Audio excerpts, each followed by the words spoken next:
E aí, galerinha, tudo bom? Vamos lá. Vamos resolver algumas questões sobre refração da luz, tá? Aí algumas dicas aqui para vocês. Vamos lá, vamos começar. Olha, a primeira questão, tá? Fala em relação à introdução à refração da luz, que diz o fenômeno, né, da refração da luz. É quando a luz ela passa de um meio para outro e tem a sua mudança de velocidade de propagação. Por isso, que se vocês olharem aqui as alternativas, você vai ver que quando o raio de luz passa do ar para o vidro, a gente sempre tem um desvio, que é justamente a mudança de velocidade entre eles, tá? Vamos lá.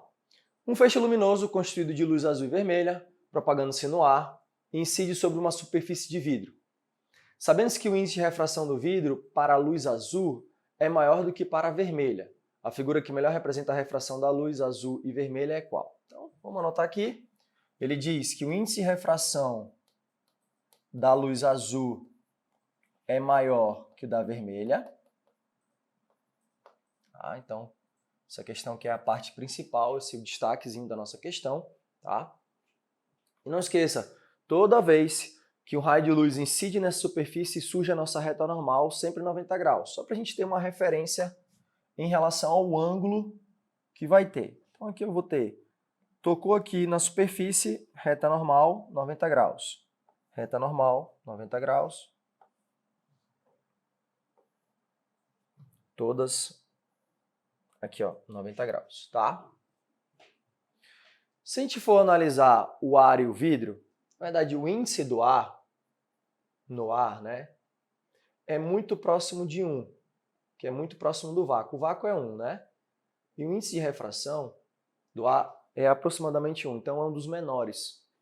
Então, se é um dos índices menores, o que a gente tem aqui do índice de refração, pode ver que o índice e a velocidade são inversamente proporcional. Quando eu tenho o maior índice de refração, eu tenho a menor velocidade de propagação e vice-versa, né? Quando eu tiver o menor índice, automaticamente eu tenho a maior velocidade. Então, como no ar a gente vai ter um dos menores índices, automaticamente menor índice eu vou ter uma das maiores velocidades de propagação dessa luz no ar. E no vácuo principalmente, tá? Então, isso tudo a gente consegue visualizar aqui. Então, imagina como se fosse um avião. Ele está se deslocando horizontalmente, né, com uma velocidade. Se muda a velocidade dele, diminui a velocidade dele, o que ele faz? Ele cai, ele tem uma quebra. Então, essa quebra aqui mostra justamente a mudança de velocidade do corpo, né, no caso da luz. Então, se a gente for comparar, lembrando que o ângulo formado que a gente tem que ter como referência é sempre entre o raio de luz e a reta normal. Então, eu mostrei aqui a reta normal para vocês que está em verde. O ângulo, ó, entre o raio de luz e a normal, entre o raio de luz e a normal. Pode ver que em todas as alternativas, o do ar com a reta normal sempre é o mesmo ângulo. Está vendo o mesmo princípio. O que muda é justamente o do azul e do vermelho. Só que aqui vem a referência, ó. Como eu falei para vocês. O índice de refração do azul é maior do que do vermelho quando ele passa pelo vidro. Então, nesse caso, quando eu tenho o maior índice, que no caso é o azul, aqui, ó, o que acontece? A velocidade ela é menor. Então, se a velocidade é menor, eu tenho uma quebra cada vez maior da luz. E a gente chama assim, quando eu tenho o maior índice, eu vou ter o menor ângulo. Maior índice,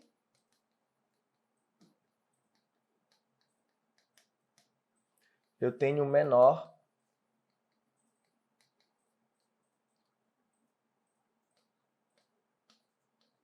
ângulo. Pronto, agora a gente consegue visualizar aqui, né? Se a gente pegar a letra A como referência, pode ver que a superfície, na verdade, o raio de luz azul, está muito para lá, para o lado esquerdo, né? Então, essa representação aqui a gente não está visualizando, tá? Não tem como representar. Se a gente for analisar a letra B, olha o ângulo formado entre o azul e a reta normal.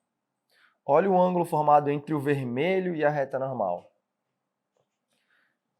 O azul não tem maior índice, ele teria o menor ângulo. O que está mostrando aqui na letra B é que o vermelho tem o menor ângulo e não é, tá? Então a gente tem o contrário. Olha, vamos analisar agora a letra E. Olha o ângulo entre o azul com a normal e olha o vermelho com a normal. Tá? O do azul é menor ângulo? Sim, porque eu tenho maior índice. E o vermelho tem um ângulo um pouquinho maior do que o azul? Sim. Então, pela nossa característica da mudança de velocidade em relação ao ângulo, a nossa alternativa correta é letra E, tá bom? Lembrando, se passasse só por um meio, a luz como se estivesse indo direto aqui, ó, sem nenhum desvio. A gente tem um desvio justamente por causa que a gente tem a mudança de meio. Tranquilo? Vamos lá, vamos para a próxima. Já nessa questão, ela envolve dois assuntos, né? Ela envolve o assunto de reflexão, né, de espelhos, e também de refração, que é a mudança de meio. A importância aqui é sempre você lembrar da parte geométrica, né, principalmente em relação aos ângulos, da formação entre eles, tá bom? A gente vai desenhar aqui, vou mostrar para vocês o desenho para ficar mais claro do que se pede.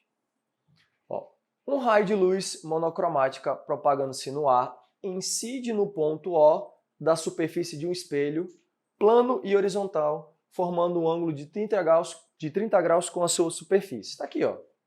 Tudo que ele está dizendo em relação a esse desenho aqui, ó, a esse comecinho do desenho. O raio de luz incidiu no espelho, ali no espelho O, bem no centrinho, forma um ângulo de 90 graus em relação a essa superfície. O raio refratado forma um ângulo de 30 graus com a reta normal. A superfície do líquido conforme o desenho abaixo. Então, aqui ele diz também essa outra parte do texto, que o raio de luz aí, ó, vai refratar com ângulo de 30 graus em relação ao meio que é o líquido, né? Aí ele pergunta, sabendo que o índice de refração do ar é 1, o índice de refração do ar é 1, como eu falei para vocês na outra questão, ele quer saber o índice de refração do líquido. Então ele quer saber justamente o índice de refração do líquido. O que a gente tem que fazer? A gente tem que ir atrás do ângulo de incidência e o ângulo de refração entre esses meios. Então a gente precisa, inicialmente, saber esse ângulo aqui, ó, que é entre o raio de luz e a reta normal. Lembra a reta normal aqui, ó? Sempre 90 graus em relação à superfície que divide o meio. Então ela divide o meio aqui entre o ar e o líquido. Na verdade, pela reflexão da luz, que a gente chama, né? Aqui eu tenho 30 graus. Esse ângulo bem aqui é de 60 graus. Porque tudo isso aqui, ó, entre aqui é outra reta normal. Entre a reta normal e a superfície não forma um ângulo de 90, então isso aqui é 30, é 60, um ângulo de incidência.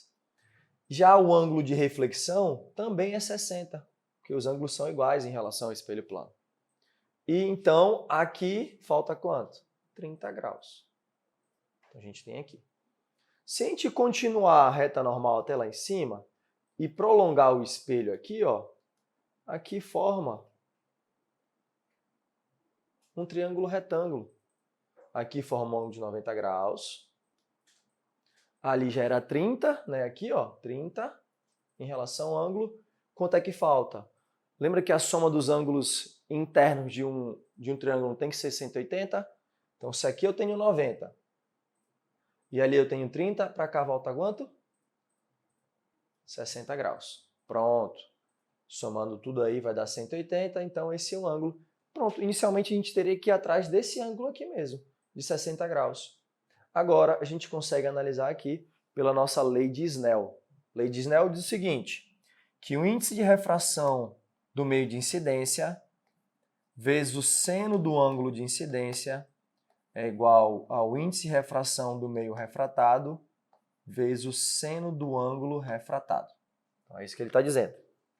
Agora, lembrando que a gente está falando de refração, então é a incidência no meio que vai acontecer a refração, que no caso o meio incidente é o ar e o ângulo de incidência é 60. O meio de refração, que a luz vai passar para outro meio, é o líquido, o refratado, e o ângulo de refração seria de 30 graus. Vamos lá. O índice de refração do meio 1, ele disse que é do ar, que vale 1. Ó. Então aqui é 1.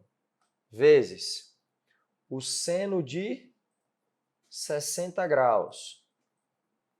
O índice de refração do meio, que ele quer saber na questão, vezes o seno de 30 graus. Na questão não me deu em relação ao seno, mas a gente tem que saber pelo menos o seno de 30, de 45 e de 60, né? Então, seno, como 1 vezes seno de 60, seno de 60, seno de 60, raiz de 3 sobre 2. Índice de refração do meio. E o seno de 30, meio, 1 sobre 2. Galera, divisão aqui, né? Eu posso simplificar esse 2 com esse 2. O que nos sobra? Que o índice de refração vale raiz de 3. Raiz de 3, letra C de casa. Tranquilo? E aí, vamos lá. Vamos para a próxima questão de refração. Questão número 3 fala de um fenômeno importante que é justamente o que a gente chama de ângulo limite, que é quando o raio de luz ele bate numa superfície e ele passa pela superfície que divide esses dois meios, que é o ângulo máximo que a gente vai ter. Se for o ângulo superior a esse, o de incidência, aqui que a gente vai ter, esse raio de luz ele sofre o quê? Uma reflexão da luz, tá? Então vamos lá. Observe a figura. A gente tem aqui a observação da figura, a gente tem como se fosse, né, acho que está representando como se fosse um sol, emitindo um raio de luz que passa por um meio transparente, né, como se fosse, parece um vidro, que vai bater no ponto C, que é o ponto que está dividindo a superfície do vidro para o ar, e o raio de luz ele passa justamente na superfície entre o ponto C e o ponto P. Desejando determinar a velocidade da luz em um material transparente, uma pessoa construiu com esse material um meio disco de centro em C, que é o centro aqui, ó, C. Usando uma fonte de luz F, que emite um estreito feixe luminoso no ar, ela deslocou F em torno de C. Verificando que obtinha, na posição mostrada na figura, um raio CP, que é justamente esse raio de luz aqui, ó, CP, tangente à face plana do disco. Considerando-se a velocidade da luz no ar igual a 3 vezes 10 oitava metros por segundo, que é a mesma do vácuo, né? E sabendo que o seno de 30, o seno de 50, o seno todo bonitinho ele me deu os valores, ele quer saber o valor da velocidade da luz no meio transparente. Ele quer saber a velocidade da luz no meio transparente. Nesse caso, para a gente calcular a velocidade da luz no meio, a gente tem que lembrar do índice de refração. O índice de refração é C sobre V. O índice de refração do meio é igual ao C, que é a velocidade da luz no vácuo, dividido pela velocidade da luz no meio, que é o que a gente quer. Ele quer saber justamente a velocidade no meio transparente. Vou só organizar bonitinho aqui. Velocidade da luz é C sobre N. É só para reorganizar e deixar em evidência o que ele quer na questão, que é a velocidade da luz nesse meio aí. Mas, vamos lá, eu tenho a velocidade da luz no vácuo, que é C? Tenho, que é aqui, ó, que ele me deu em relação a A. Essa é a velocidade da luz aqui, ó, no vácuo. Para eu calcular a velocidade, falta um índice de refração, né, desse meio. Aí, nesse caso, a gente volta a usar a lei de Snell. Só que aí vem a dica que eu falei para vocês, que isso é a parte importante. Sempre que um raio de luz tocar uma superfície, surge a nossa reta normal. E a reta normal sempre 90 graus em relação à superfície. Então, peguei aí o raio de luz. Esse raio de luz tocou o ponto C, que é justamente onde divide. Então, eu vou ter a reta normal aqui, ó, 90 graus. Reta normal. O ângulo formado é entre o raio de luz e a normal, entre o raio de luz e a normal. O raio de luz aqui e a normal. Aqui, ó, pode olhar que o ângulo já é de 90 graus. Porque é a normal entre o raio de luz aqui, ó, que passa perfeitamente na horizontal e aqui perfeitamente na vertical, 90 graus. E esse ângulo aqui, ó, olha a referência que ele me deu. Quando ele incide esse raio de luz aqui, ó, com um ângulo de 30, é um ângulo de 30 em relação a esse cara aqui, ó. É esse ângulo aqui que é 30, ó. Esse que é 30. Só que não é esse que a gente tem como referência na lei de Snell, pela refração. É entre o raio de luz e a normal. Então, automaticamente esse aqui vale quanto? 60 graus. Tudo isso aqui é 90, né? Então, isso aqui, no caso, seria 60. Pronto. Já achamos os ângulos, agora só calcular em relação à nossa lei de Snell. Índice de refração do meio de incidência, seno do ângulo de incidência, refração, seno do ângulo de refração. Agora, olha o que está incidindo. O incidindo é esse meio aqui, hein? É o vidro transparente, que é o que a gente quer saber, ó. Um índice de refração de incidência vezes o seno de, que ele me deu, de 60 graus. Igual. Lá em cima ele considerou que era o ar, então o meio de ar, que vale sempre 1, o índice do ar, vezes o seno de 90 graus. Seno de 90 graus. Índice de refração 1 e, né, vezes. Ele me deu o seno de 60. O seno de 60 aqui vale 0,86. E o seno de 90, galera, é sempre 1. Então aqui ficou 1 vezes 1, ficou 1. Então o índice de refração do meio ficou 1 dividido por 0,86. 1 dividido por 0,86. Esse número aqui dá um número aproximadamente a 1,16, né? Bem aproximado aí, vamos arredondar para a gente ter esse processo aqui, tá bom? Agora, 1,16 é o índice de refração do meio do vidro. Para calcular a velocidade, como eu falei para vocês, coloquei aqui no cantinho, ó, no lado esquerdo. Agora eu consigo calcular, ó. Velocidade do meio transparente é a velocidade da luz no vácuo, que é sempre 3 vezes 10 oitava, dividido pelo índice de refração, que é 1,16. Esse número aqui dá aproximadamente 2,5 números quebrados, tá? Então dá 2,6 vezes 10 a oitava. Está aqui a nossa velocidade da luz naquele meio, no caso transparente. Letra C de novo. Beleza, galera? Então aí, ó, nossas diquinhas, nossas resoluções sobre refração da luz. E a gente se vê na próxima aula. Valeu, galera. Um abraço.